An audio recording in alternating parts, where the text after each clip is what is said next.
The summer of 1878 burned hotter than any Jeremiah Blackwood could remember in his 45 years.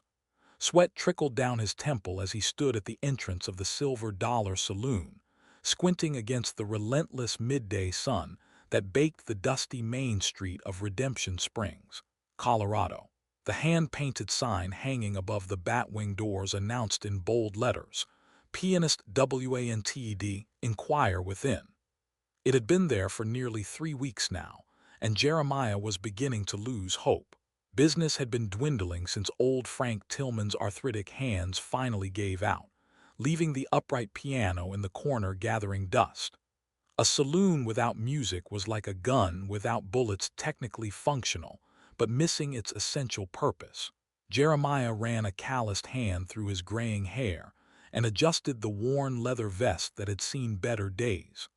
The railroad had finally reached their little settlement 6 months ago, bringing with it the promise of prosperity, but also increased competition.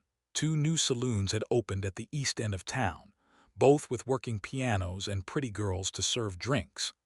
Jeremiah wasn't a man given to worry, having survived the war, a Comanche arrow to the shoulder, and 15 years running a saloon in a town where men settled arguments with Colts rather than words. But lately, the creases in his weathered face had deepened, and sleep came less easily. The Silver Dollar had been more than just a business. It had been his redemption after a past filled with violence and regret. Inside, the saloon stood nearly empty, with only a handful of regulars nursing their drinks. Sunlight filtered through the windows in dusty beams, illuminating the worn floorboards and the bar's polished surface, the result of Jeremiah's daily ritual with lemon oil and a soft cloth. Behind the counter, Samuel Wilson, a former buffalo hunter with one eye and a talent for mixing drinks, polished glasses with mechanical precision. "Another day, another dollar, though considerably fewer dollars lately," Samuel remarked dryly, his good eye fixed on the meager crowd. Jeremiah merely grunted in response, moving behind the bar to check inventory, though he already knew they were overstocked due to the lack of customers. The silence where piano music should have been felt like an accusation. The familiar jingle of spurs announced the arrival of Marshal Everett Cooper, who pushed through the bat-wing doors with the cautious deliberation that had kept him alive through 20 years of wearing a badge. "Afternoon, Jeremiah," he nodded, settling his lean frame onto a bar stool. "Quiet day." The observation wasn't just about the empty tables. Redemption Springs had been unusually peaceful these past weeks, which normally would be cause for celebration. But peace meant thirsty men stayed home instead of drowning sorrows or celebrating victories, and Jeremiah's business suffered accordingly.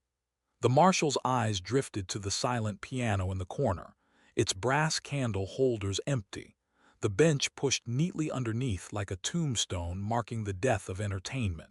"Any prospects for that piano player you're after?" Cooper asked, accepting the whiskey Samuel slid toward him. Jeremiah shook his head, leaning against the bar counter. "Not a one worth mentioning. Had a fella come through last week who could barely tell the difference between the black keys and the white. Another one before that played well enough but got handsy with Molly and found himself introduced to the street face first." The memory brought a momentary smile to his face. Jeremiah ran his establishment with strict rules. The girls who served drinks were to be treated with respect. The liquor was never watered down, and cheaters at cards didn't get second chances. It had earned him a reputation as a hard but fair man, something he took quiet pride in. As afternoon surrendered to evening, the usual crowd began trickling in, ranch hands with a week's pay burning holes in their pockets, miners with gold dust still clinging to their beards, and the occasional traveler passing through on the way to somewhere more promising. Jeremiah moved through the room with practiced ease, exchanging greetings, settling disputes before they could begin, and keeping an eye on everything without seeming to. It was a skill he developed long ago, this ability to read a room and the dangerous currents that sometimes flowed beneath seemingly calm surfaces. Tonight felt different, though. There was something in the air, a tension he couldn't quite place, like the electric stillness before a storm breaks over the mountains. The sensation only intensified when the door swung open at precisely 8 o'clock, admitting a slender figure that silenced the room by her mere presence. She stood just inside the entrance, a woman of perhaps 30 years, dressed in a simple dark blue traveling dress that had seen better days. Her chestnut hair was pulled back severely from a face that, while not conventionally beautiful, possessed a striking quality that demanded attention. Most remarkable were her eyes, deep brown and intelligent, taking in the saloon with a gaze that missed nothing yet revealed little. She carried a small valise in one hand, her knuckles white against the handle. Despite her evident exhaustion, she held herself with a dignity that seemed oddly out of place in a frontier saloon. Jeremiah felt the weight of those eyes when they finally settled on him, measuring, assessing. Without a word, the woman crossed the now silent room, her steps deliberate despite the obvious fatigue and the slight slump of her shoulders. When she reached the bar, she placed her valise carefully at her feet and met his gaze directly. "I understand you're in need of a pianist," she said, her voice low and cultured, with an accent he couldn't quite place, perhaps somewhere back east, with hints of something foreign underneath. Up close, Jeremiah noticed the small gold cross hanging from a chain around her neck, partially hidden by the high collar of her dress, and the way her hands, though delicate, bore the calluses of someone accustomed to work. Before Jeremiah could respond, Samuel let out a skeptical snort. "We need someone who can play till the early hours and handle a rough crowd, ma'am. Not sure that's fitting for a lady such as yourself." The woman's expression didn't change, but something flickered in those dark eyes, a steely determination that Jeremiah recognized from his own mirror. Without a word, she turned toward the neglected piano in the corner. The crowd parted before her like water around a stone as she made her way across the room. When she settled onto the bench, adjusting her skirts with practiced precision, the saloon held its collective breath. Then her fingers touched the keys, and everything changed. The music that poured forth transformed the dusty saloon in an instant. It wasn't the expected ragtime or simple folk tunes that usually filled such establishments. This was something altogether different, classical pieces that flowed seamlessly into haunting melodies Jeremiah had never heard before, played with a skill and passion that spoke of years of training, and a depth of feeling that seemed at odds with the woman's composed exterior. As she played, her rigid posture softened, her face transformed by a serene concentration that bordered on rapture. The patrons, initially stunned into silence, gradually resumed their conversations, but at a lower volume, as if reluctant to compete with the unexpected beauty filling their usual haunt. Jeremiah watched, transfixed, as nimble fingers coaxed sounds from the old piano that he wouldn't have believed possible. When she finally paused after nearly 20 minutes of continuous play, the silence felt almost reverent. She turned on the bench to face him, one eyebrow slightly raised in silent question. Jeremiah found himself nodding before he'd consciously made the decision. "The job is yours," he said simply, "if you want it." For the first time, a smile touched her lips, small and cautious, but genuine. "I do," she replied, the two words carrying a weight he couldn't quite decipher. "My name is Sarah Bell." Something about the way she hesitated fractionally before giving her name suggested it might not be entirely truthful, but Jeremiah had his own secrets. In the West, a person's past was their own business unless it caught up with them. As the night deepened, and the saloon filled to capacity, word having spread quickly about the extraordinary new pianist at the Silver Dollar, Jeremiah observed Sarah Bell with growing curiosity. She played tirelessly, seamlessly transitioning between classical pieces when the crowd was subdued, and livelier tunes when the energy rose. Occasionally, she would close her eyes, losing herself in the music in a way that suggested it provided an escape from whatever had driven her to this dusty frontier town. Between sets, she sat alone at a small table near the piano, declining offers of company with polite but firm refusals. She drank only water, ate sparingly from the plate of food Jeremiah had Samuel bring her, and kept her valise always within arm's reach. When the last customer had staggered out into the night and Samuel had begun the process of closing up, Jeremiah approached her table with an offer of lodging. "There's a small room upstairs at the back," he explained. "Nothing fancy, but it's clean and has its own lock. Comes with the job if you're planning to stay." The question hung unspoken between them. Sarah's fingers traced the worn edge of the table as she considered. "I'm staying," she finally said, though something in her voice suggested for now remained unspoken. "But I have conditions." Jeremiah raised an eyebrow, waiting. "I play 6 nights a week. Sundays are mine. I take my meals privately. And no one enters my room without permission. Not for cleaning, not for any reason." The requests were unusual but not unreasonable.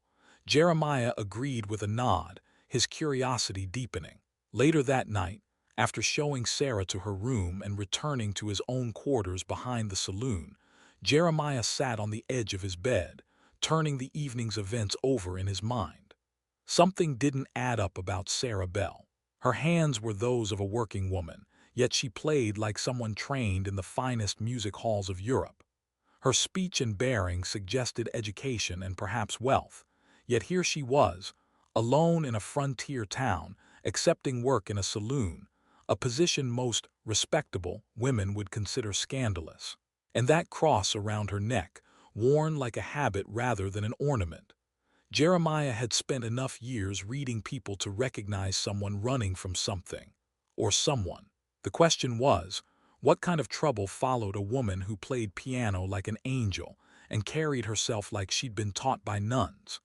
The mystery of Sarah Bell only deepened over the following days. She appeared each evening at precisely 7 o'clock, always dressed in the same modest style, though Jeremiah noted she possessed at least 3 different dresses of similar cut. During performances, she was transformed, the rigid posture melting away, her face animated by the music she created. Between sets, she reverted to a watchful stillness, observing the saloon's patrons with the careful attention of someone accustomed to assessing threats. She spoke little, revealed less, and rebuffed the inevitable admirers with a coolness that eventually discouraged even the most persistent. The ladies who worked serving drinks reported that she was unfailingly polite, but maintained a distance that prevented any real friendships from forming. Most curious was her behavior on Sundays. While the rest of Redemption Springs made its weekly pilgrimage to the white-steepled church at the edge of town, Sarah Bell remained sequestered in her room until mid-afternoon, when she would emerge dressed for walking and disappear for several hours. Jeremiah, returning from his own reluctant church attendance one Sunday, more a concession to community expectations than religious conviction, spotted her far up the hillside trail that led to the old abandoned mission overlooking the valley. She stood motionless, a solitary figure against the vast backdrop of mountains and sky, her face turned toward the crumbling adobe walls as if they might offer answers to unspoken questions. The silver dollar prospered with Sarah at the piano. Word spread throughout the territory about the mysterious pianist with the magical touch, drawing travelers who might otherwise have passed through without stopping. Even the railroad men made a point of timing their layovers to coincide with her performances. Jeremiah found himself busier than he'd been in years, hiring 2 additional girls to handle the increased business and ordering supplies at a rate that had the general store owner grinning from ear to ear. Yet success brought its own complications. Sarah's growing fame meant more attention, more curious eyes, more questions about the woman who had appeared from nowhere with nothing but a valise and extraordinary talent. On a Wednesday evening in late August, nearly 6 weeks after Sarah's arrival, trouble walked through the door in the form of Father Michael Donovan.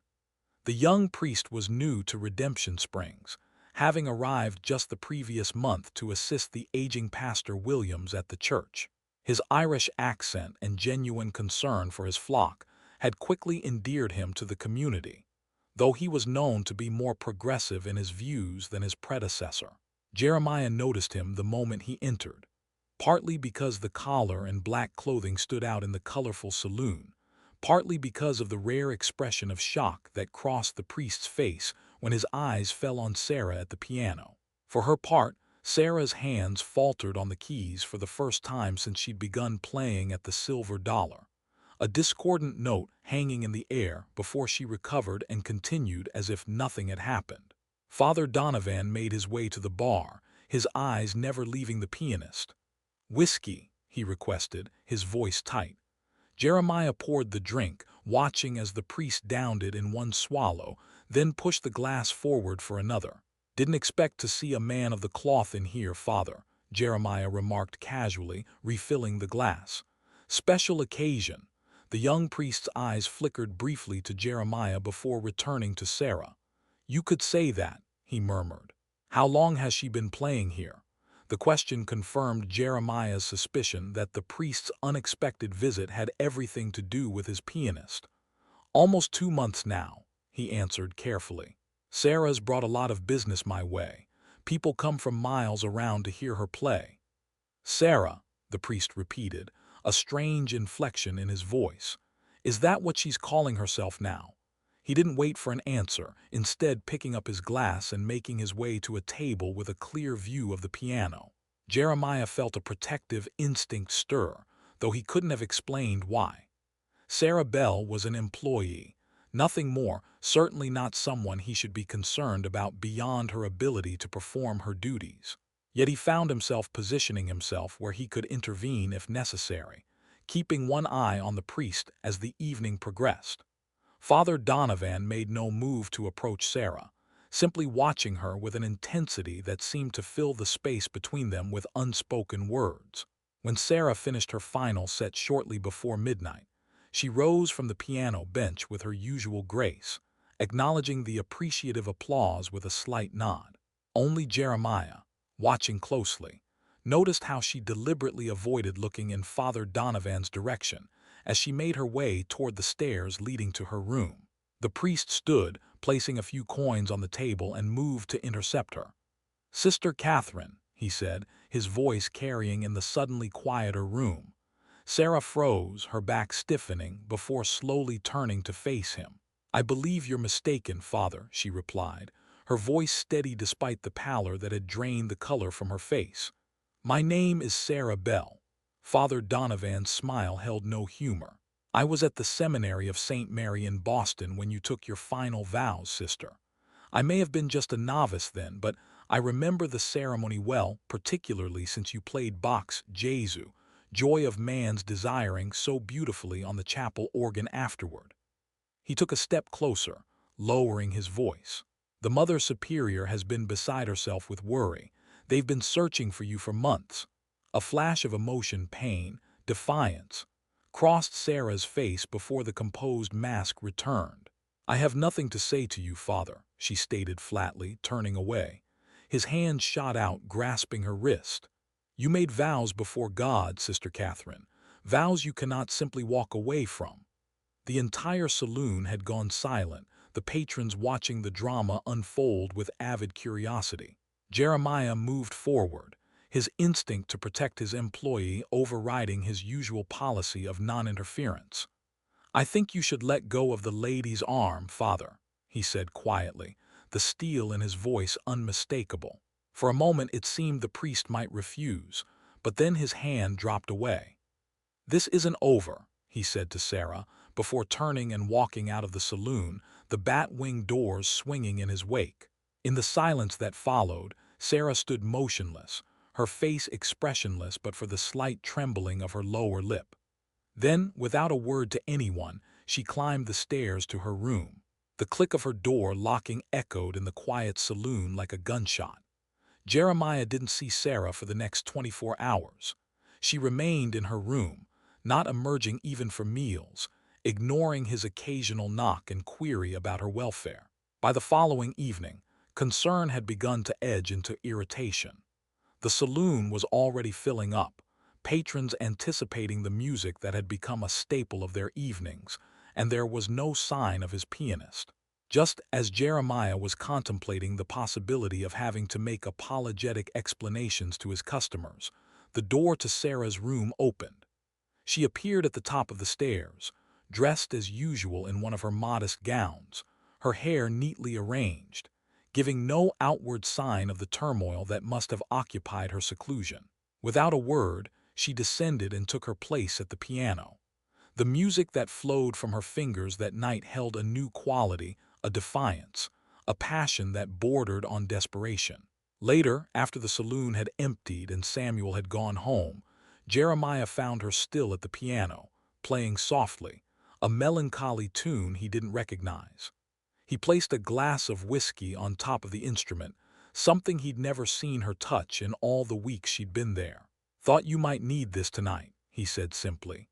She paused, looking up at him with those inscrutable dark eyes. After a moment's hesitation, she reached for the glass and took a small sip, wincing slightly at the burn. "Thank you," she said, her voice barely audible. Jeremiah pulled up a chair, turning it backward and straddling it, his arms folded across the back. "I'm not one to pry into another person's business," he began, "but when that business brings a priest into my saloon and upsets my best employee, I reckon I've earned the right to ask a few questions." Sarah's fingers traced the rim of the whiskey glass, her eyes downcast. The silence stretched between them, broken only by the occasional creak of the building settling for the night. Just when Jeremiah had decided she wasn't going to answer, she spoke. "My name was Catherine, Sister Catherine Marie of the Sacred Heart." The words came slowly, as if extracted at great cost. "I was with the Sisters of Mercy in Boston for 12 years, took my final vows 3 years ago." She took another sip of whiskey, larger this time. "I was happy there, or thought I was. The order recognized my talent for music early on. I taught piano to the daughters of wealthy families, played the organ for services. The money I brought in helped support our charitable works in the poorer districts." "What changed?" Jeremiah asked quietly when she fell silent again. Sarah, or Catherine, looked up, her eyes distant, seeing something far beyond the walls of the saloon. "I was sent to play at a benefit concert for the governor. There was a man there, a widower with a young daughter. He had heard me play before at the convent school where his child was a student." A faint smile touched her lips at the memory. "He approached me afterward, asked if I would consider giving his daughter private lessons. The Mother Superior agreed. His donations to the convent were substantial, and his reputation exemplary." She paused, taking another sip of whiskey. "For 6 months I visited their home twice weekly. I watched his daughter blossom under my tutelage, and her voice faltered, "I began to question everything I thought I knew about my calling." Jeremiah nodded slowly, beginning to understand. "You fell in love with him." It wasn't a question. Sarah closed her eyes briefly, a gesture of acknowledgement and pain. "Nothing happened between us," she said quickly, as if the distinction mattered greatly. "Not a word was spoken, not a touch exchanged that wasn't proper. But I felt it growing between us, this connection, this possibility of another life. One with a family of my own, with love and companionship I'd never allowed myself to imagine." Her hands clenched into fists on the piano keys, producing a discordant sound. "I began to dream of leaving the order, of breaking my vows. The guilt was overwhelming. I couldn't eat, couldn't sleep. Every prayer felt like a lie on my lips."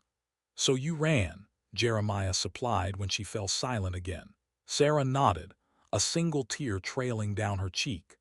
"I couldn't face him, couldn't bear to see the disappointment in his eyes if I told him what I was considering. Nor could I stay and pretend nothing had changed. One night after everyone was asleep, I packed what little I owned and left." She gave a humorless laugh. "I had no idea where to go, what to do. I'd been in the convent since I was 16. I took odd jobs, playing in restaurants or giving lessons where I could. Kept moving westward, always looking over my shoulder, terrified of being found." Her eyes met his, vulnerable yet defiant. "Until I saw your sign in the window and something told me to stop running." Jeremiah absorbed her story in silence, seeing her now with new understanding, not just as his talented pianist, but as a woman caught between the life she had pledged herself to and the desires of her heart. "And now," he asked finally, What will you do about Father Donovan? Sarah's expression hardened, determination replacing vulnerability. Nothing, she said firmly. I'm not going back. I've broken no laws. I've harmed no one but myself, and perhaps God if he takes such things personally. The attempt at levity fell flat, her voice catching on the words. The church considers me an oath breaker, a woman who abandoned her sacred duties. Perhaps they're right, but I cannot return to a life that feels like a prison, no matter how beautiful the cage. Dawn was breaking by the time their conversation ended, pale light filtering through the saloon windows. Jeremiah felt as if he'd glimpsed beneath the surface of a deep lake, seeing clearly for the first time the currents and complexities that lay hidden. Before they parted, he made her a promise. As long as she wanted to stay at the Silver Dollar, she would have his protection. Sarah thanked him with simple dignity, the burden she carried seeming lighter for having been shared. As she turned to go upstairs, she paused, looking back at him with a question in her eyes. Would you have become a saloon owner, Jeremiah, if you'd known the path your life would take? The question caught him off guard with its insight. No, he answered honestly, but I've found there's grace to be found even in unexpected places. Father Donovan returned to the Silver Dollar the following evening, and the evening after that. Each time he sat at the same table, watching Sarah play, making no attempt to approach her. His presence was like a stone in a shoe, impossible to ignore, increasingly irritating. The fourth night, Jeremiah intercepted him at the door. "You're disrupting my business, Father," he said bluntly. "Either speak your piece to the lady and be done with it, or find somewhere else to do your drinking." The priest regarded him with surprisingly shrewd eyes. "You know who she is, don't you? What she's done?" Jeremiah met his gaze steadily. "I know she's the finest pianist this town has ever seen, and she works for me. Beyond that, her business is her own." The confrontation might have escalated had Marshal Cooper not chosen that moment to enter the saloon, his experienced eye quickly assessing the tension between the two men. "Evening, Father, Jeremiah," he nodded to each in turn. "Everything all right here?" Father Donovan hesitated, then stepped back. "Perfectly fine, Marshal. I was just leaving." He glanced toward the piano where Sarah sat rigidly, her eyes fixed on the keys. "I'll be at the church when you're ready to talk, Sister Catherine," he said, loud enough for her to hear. "God's forgiveness awaits you, no matter how far you've strayed." With that parting shot, he departed, leaving a ripple of whispers in his wake. The damage was done. The true identity of the Silver Dollar's mysterious pianist was now public knowledge. The revelation spread through Redemption Springs like wildfire.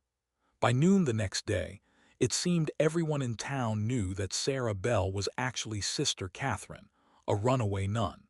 Opinions were sharply divided. Some, particularly the more devoutly religious women of the community, were scandalized, viewing her as a faithless deserter of sacred vows. Others, especially the men who had enjoyed her music for weeks, defended her right to live as she chose. When Sarah emerged from the saloon for her usual errands, she was met with stares and whispers. A few women crossed the street to avoid her. The shopkeeper at the general store, previously friendly, served her with cool efficiency and no conversation.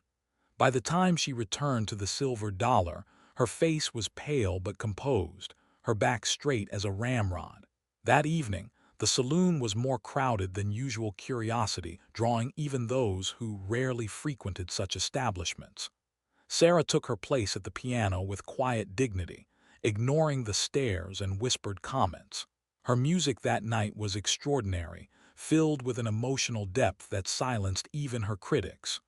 During her break, Molly, one of the serving girls, approached her table hesitantly. "Begging your pardon, Miss Sarah, or should I say sister," she began awkwardly. "I just wanted to say, well, my ma was forced into a convent by her family when she was young. She ran away too, came west, met my pa. Never regretted it a day in her life." She smiled shyly. "I reckon sometimes God's plans for us aren't the same as other people's plans for us." The simple wisdom and unexpected support brought tears to Sarah's eyes. "Thank you, Molly," she said softly. "That means more than you know." As days passed, the initial scandal began to fade, replaced by the community's more pressing concerns: the early frost threatening crops, the new schoolteacher's controversial teaching methods, the upcoming town council elections. Sarah continued to play at the Silver Dollar 6 nights a week, her music drawing crowds despite, or perhaps because of, her notorious past. Father Donovan ceased his visits to the saloon, but made his disapproval known from the pulpit, speaking passionately about the sanctity of vows and the perils of worldly temptation.